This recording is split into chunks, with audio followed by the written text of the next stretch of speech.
Hello and welcome to Nick's Knack for Neologisms, episode 22, where we define and discuss the most amazing words in the English language.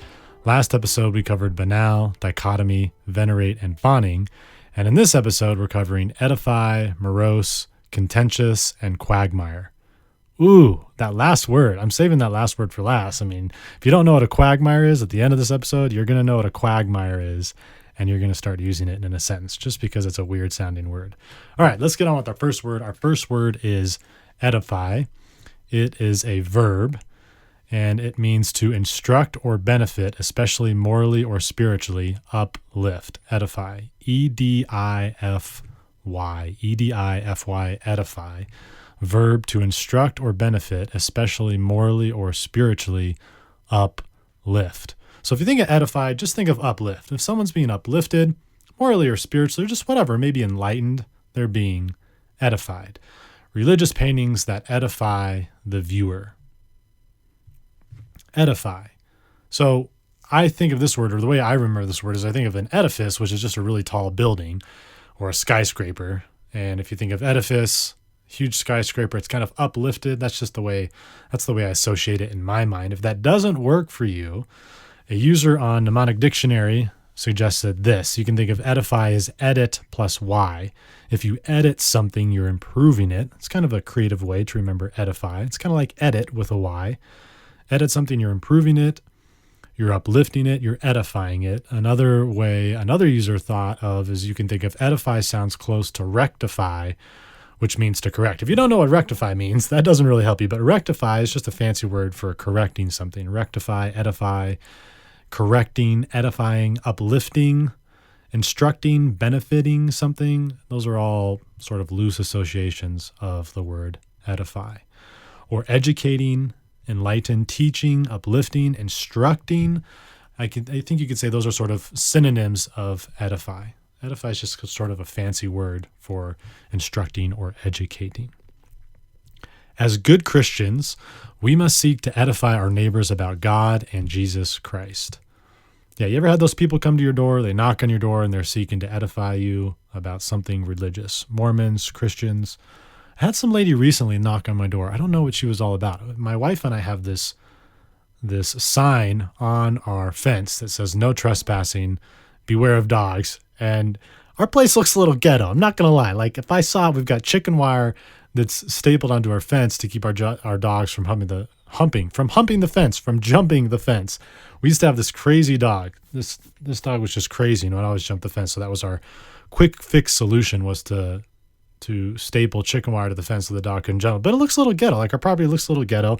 Front lawn is slightly unkept. It used to look better, but the dogs have kind of gone through their thing. We've got a sign there. You know, if I saw that sign, I certainly would not want to come up and try to edify these people. Although maybe that's what they thought. They're like, look at this crappy ass lawn. These people need some edification. What's going on here? I don't know. I don't know what was going on. I opened the door and I'm like, you can hear our dog's a little crazy. We don't want people coming up to our front door and interrupting us. Plus I'm not interested in hearing anything, religious or whatever. I feel like I've heard it all. It's all the same. So please, if you're thinking about coming up to my door and edifying me, please don't. I'm already corrupted. I'm beyond, what's the word I'm looking for? I'm beyond rectification at this point. The teacher hoped her speech about good citizenship would edify her students and encourage them to contribute to their communities. After hearing Martin Luther King Jr. speak, the complacent college students were edified, feeling spiritually enlightened. I think young Bill is in need of some edification, for his fawning ways will only get him so far in life. John's experience in the military did a lot to edify his character and make him a stronger person.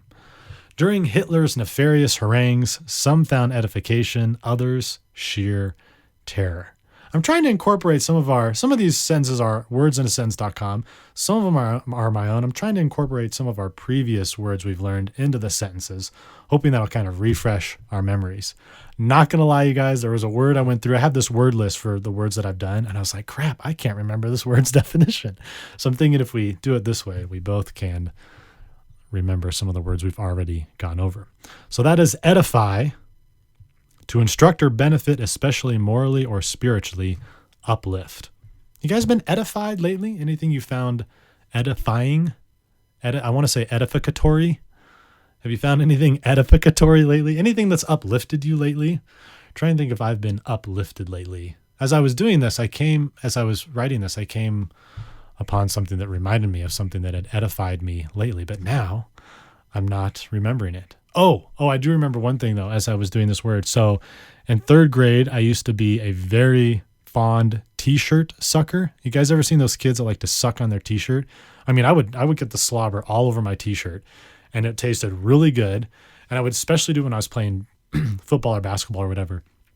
And something about sucking my t-shirt just made me feel better.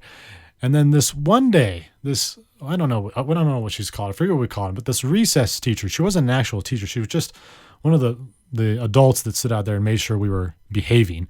She came over and edified me rather harshly about sucking on my t-shirt. And then that day I stopped. And ever since then, I've missed sucking on my t-shirt. I would do it now. I guess it's just not cool for a 32-year-old to be sucking on his t-shirt. But then I think there's some sort of connection. I think we have, I think that sports players that use their mouth during the game in some way, shape, or form, I think they perform better than other, like Stephon Curry. You guys watch basketball? Probably the greatest shooter ever to step on the court. The guy's phenomenal. And he likes to chew on his mouth guard. Then you have Michael Jordan, right? Maybe the greatest player of all time, according to some people. And he liked to chew gum when he was playing. I think there's something about that oral fixation. Brings us back to sucking the teat. I think that's what it is. Something about that, and then just being calm, when we used to nurse as babies. That's a very calming and soothing sensation. Yeah, I don't know how this relates to edifying, but how did I get off on this? Where did we go wrong? Oh yeah, my edifying with the teacher out on recess. Yeah, she told me, I can't remember what she said. I just remember I felt like bad afterwards. I felt shamed for sucking on my t-shirt, but I really remember that the taste was good. My dog does it with her ball. She gets saliva on her ball. Something about mixing our saliva with things just makes them taste really good. Anyhow, that's edifying. Let's move on to our next word, which is morose. It's M-O-R-O-S-E, morose. M-O-R-O-S-E, morose. I feel like I'm not saying that right. M-O-R-O-S-E, morose. It's an adjective. It means gloomily or sullenly ill-humored as a person or mood, characterized by or expressing gloom. If something is morose, it's just kind of sad, dejected, longing, like it's missing out on something. Someone who's morose, I just think of them as that person who's sulking. They're maybe in the corner of the room. They're just like, poor me, life is horrible. That's a morose person. Dejected, if you're down in the dumps, if you're moping around, if you're cranky, there's some like melancholy, sad, feeling crabby. Those are all loose associations we can make with the word morose. On mnemonicdictionary.com, a user recommended this way to remember the word. Think of morose, M-O-R-O-S-E. It's got rose in it. Think of morose as no rose for your girlfriend, boyfriend, whoever. And then that person will be sad. It's sad. If you're not getting a rose, you're going to be sad, right? No rose, morose means sad. Kind of a clever way to remember it. Shelley wasn't feeling at all affable. In fact, she was quite morose after having won the money because she knew there were others out there who needed it more than her. Well, Shelley, you could just donate the money. You don't have to keep the money. And then that will alleviate your moroseness. Morosity. I don't think morosity is actually a word. It's probably moroseness. But morosity sounds pretty cool, doesn't it? When her dog died, the little girl was morose for months. You guys ever felt morose for something? Or morose about something? Trying to think the last time I felt morose. I haven't felt morose for a while, which is a good thing. I think that's a good thing. But every now and then, maybe it's okay to feel morose, Makes you feel better about the days you're feeling uplifted, the days you're feeling edified. After losing his job, Mark was left impecunious and morose. Despite his morose outlook on marriage, Stephen was still able to make a great speech during the wedding reception. I wonder why Stephen had a morose outlook on marriage. Maybe he had been married multiple times and they hadn't worked out. I don't know. After imbibing 5 beers, Mary's cheerful spirit became morose as she reminisced about all her lost loves. Oh, poor Mary. You ever met those people? They're like one way, and then after imbibing a certain amount of beers or whatever they're drinking, they start turning morose, and you're like, whoa. I'm the exact opposite. I'm a very happy, crazy drunk. I get very talkative, very loquacious, and I'm certainly not morose when I'm drunk. I don't really get drunk, but I like, every now and then I like to get a nice little buzz. And I'm a lightweight guy, like a nice, solid, big beer of something will give me that nice buzz, or maybe 2 beers, and I'm there for sure. I haven't been drunk since I was probably, 20, maybe 21 or 19. Yeah, it's been a while. While Edgar was not a morose individual, he pretended to be so that people would keep their distance, feigning morosity to keep people away from you. Interesting, Edgar. It's a cool name, Edgar. Morose, morosity. Morose. Gloomily or suddenly ill-humored, as a person or a mood characterized by or expressing gloom. Morose. It's a good word. All right, let's move on to our next word, which is contentious. I love this word. This word's rather popular. I feel like you don't really see edify or morose that often, but contentious comes up more or less. It's spelled Contentious. Very phonetic. Contentious. Contentious. Contentious. And it means tending to argument or strife, quarrelsome, a contentious crew, causing, involving, or characterized by argument or controversy. So when I just think of contentious, I just think of like somebody or something or some opinion that they like to argue. They want to start a little bit of a fight, not a fist fight, but a verbal fight. They like argument. For whatever reason, they just like contentiousness. They like quarreling with people. My wife does this to me all the time. Whenever I make not whenever, but sometimes I make a statement and she just likes to be contentious. And I know she's just trying to get me. She's just trying to troll me. So it's kind of like this open insider joke we have between each other. And I know when she's doing it, because I'm like, Elian, you just argued for this and now you're arguing for this, which is exactly what you were exactly arguing against, what you were just arguing for. Stop trying to be a little punk. And then she'll laugh. She likes being contentious. Sometimes, it's like if you're playing a devil's advocate, you're being contentious, right? And who doesn't like trying to get somebody every now and then? It's just kind of fun. Maybe you're not involved that much in the argument. You just like watching someone else get pissed. And then you're like, all right, calm down. I'm just messing with you. Contentious. That's being contentious. Causing, involving, or characterized by argument or controversy. Contentious. Political people tend to be quite contentious, right? You like being contentious? Argumentative, quarrelsome, fighting, combative, disputatious. Ooh, I like that. Disputatious. If you're prone to dispute or you like to dispute someone, you are disputatious. Crazy adjective. Isn't that a crazy adjective? Disputatious. Wow. Contentious. What an interesting word, contentious. Yeah, I had someone call me contentious once. No, they didn't call me contentious. What did they do? I don't remember. My memory is so foggy at this point in my life. It's just crazy. Contentious. Is it a contentious point whether memory is reliable or not? I think so.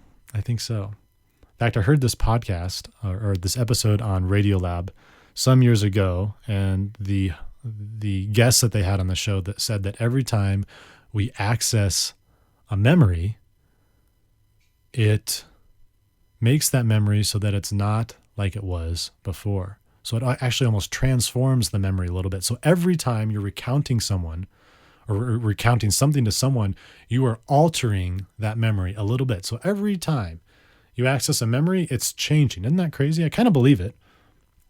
It's a very materialistic view of the mind and memory, but I don't know if we can escape that. That might be a contentious point. Maybe you're more spiritual when it comes to the mind, but I'm kind of a materialist when it comes to the mind. I think memory, someday we'll discover that there's an exact place in your mind where a certain memory is held, and that memory is an amalgamate of different particles in our brain, maybe it's got like dopamine mixed in with some serotonin, mixed in with some other things, and you got some neurons in there, and that all constitutes a memory. But I don't know. I don't really study the brain. So perhaps that's a contentious point. I don't know. Okay. So before we go on to I almost jumped to our words in a sentence here. I want to show you or share with you guys a way we can remember the word contentious. So on Mnemonic Dictionary, this user came up with contender plus serious. If you're a serious contender, you're contentious. You take competition too seriously and you're always fighting and always quarreling. It's a good way, contentious. The author wrote a contentious novel causing a great deal of unrest. He was a maverick not because of his inability to socialize, but because of his contentious political ideas. You guys have any contentious political ideas or just contentious ideas in general that are so contentious they kind of separate you from the rest of humanity? Theodore promulgated political freedom for all, women included, which was quite the contentious idea in the early 1700s.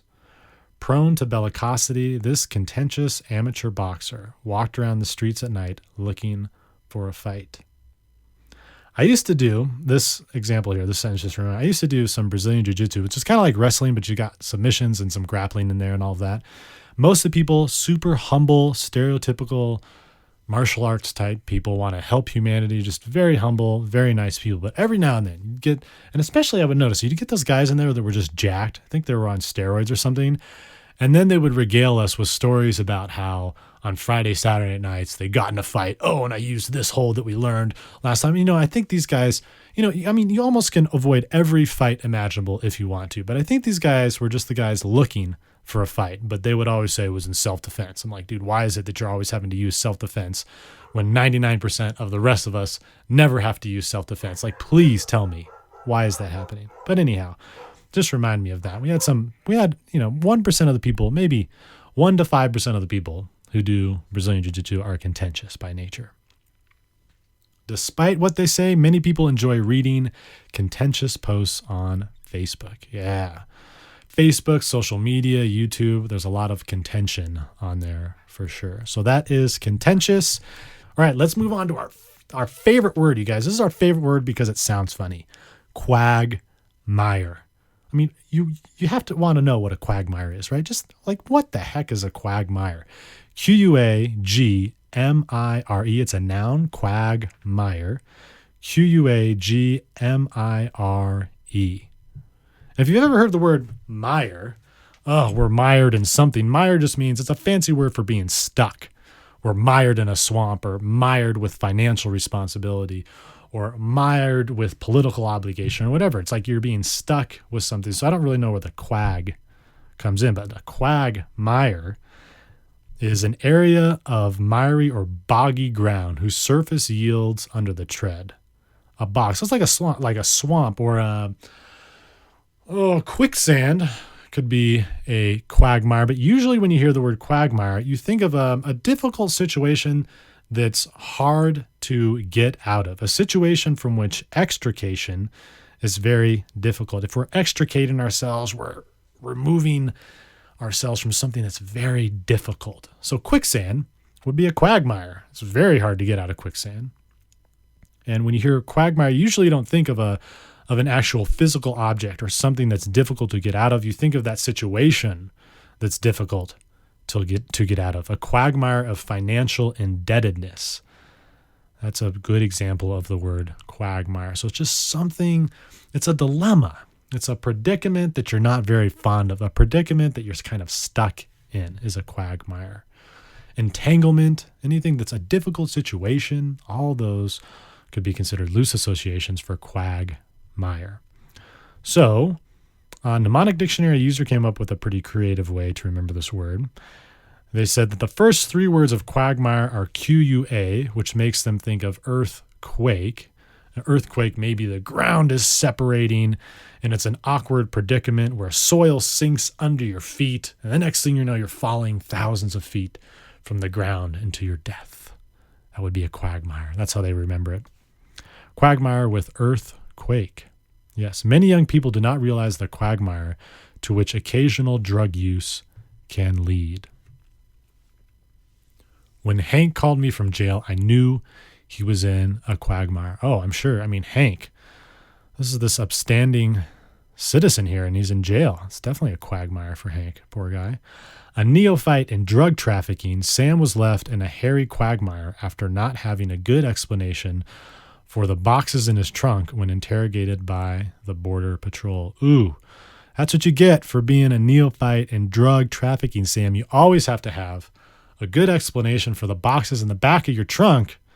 Otherwise, you're going to be in a quagmire when Border Patrol asks you, tell us about those boxes, buddy. Yeah, since Jim lost all of his money gambling, he was stuck in a financial quagmire. How about you guys? You guys in a quagmire of any kind right now? Quagmire. Difficult dilemma. Quagmire. A predicament. Trying to think if I myself have been involved in any quagmires or anything I might consider a quagmire. I'm sure I have. I just can't remember them. Everybody, if you've lived, you've certainly had some quagmires here and there. Nothing is coming to my head right now. Just like a blank slate of nothingness in my mind as I'm staring at this picture of an elephant that my wife drew. Right now I'm in a quagmire as to come up with something for quagmire. And nothing is coming, you guys. Martha was perpetually ambivalent about finishing her college degree. This later turned into a quagmire when she was offered a job in another country and only had 10 credits left to complete her degree.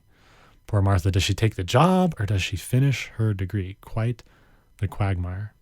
I knew this guy. He was my brother-in-law's friend, who I think had a semester left to graduate.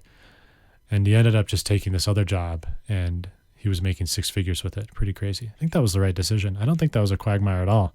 I think that was the right decision, you guys. Yeah. What do you guys think about that? Someone went back to finish their college degree. I thought it was preposterous. It was a basketball player. I think it was Patrick Ewing. He used to be this phenomenal center. And I think he had, I might be mistaken, I think he had like 2 years to finish and he went back and finished it. Maybe it's just important to him. One of those things that was just important to say that he accomplished in his life was having a college degree. But I don't know. That's for a whole nother podcast that we're not even doing here. Quite the quagmire. Or maybe that's just a contentious point I'm bringing up. I don't know, you guys. All right, that wraps it up for episode 22, Edify, Morose, Contentious, Quagmire. Let's go through our 4 words, see if we can come up with some loose associations, see if we can come up with just a way to remember it, see if we can come up with anything that helps us point us in the right direction for the word's definition. Our first word was edify. The mnemonic was edit plus Y, or edify sounding like rectify. Does that help you guys at all for what this word means or meant? Edify. What does edify mean? I mentioned a skyscraper. That's how I remember it. It means to uplift morally or spiritually. Edify. Religious paintings that edify the viewer. All right, how about morose? That was our next word, morose. What was the mnemonic? Do you guys remember the mnemonic? Wow, I'm totally spacing out on this one. What was our mnemonic? Oh, okay, I remember. Yes, mnemonic was the not receiving a rose. If you don't receive a rose from your lover, how will you feel? Boom, you'll feel sad or dejected, down in the dumps, morose. Characterized by or expressing gloom, morose. Our next word was contentious. Contentious. The mnemonic was contender plus serious. Someone who takes competition too seriously, might be a little combative, quarrelsome, argumentative, tending to argument or strife. Quarrelsome, causing, involving, or characterized by argument or controversy. Contentious. Contentious point. That's a contentious issue you're bringing up. And our last word, our favorite word because of its pronunciation, the word you're always going to use instead of using, well, I can't say, some other word, quagmire. What does quagmire mean? And our mnemonic was earthquake, quagmire, a boggy situation, a difficult situation, a situation from which extrication is very difficult is a quagmire, right? A predicament of some kind.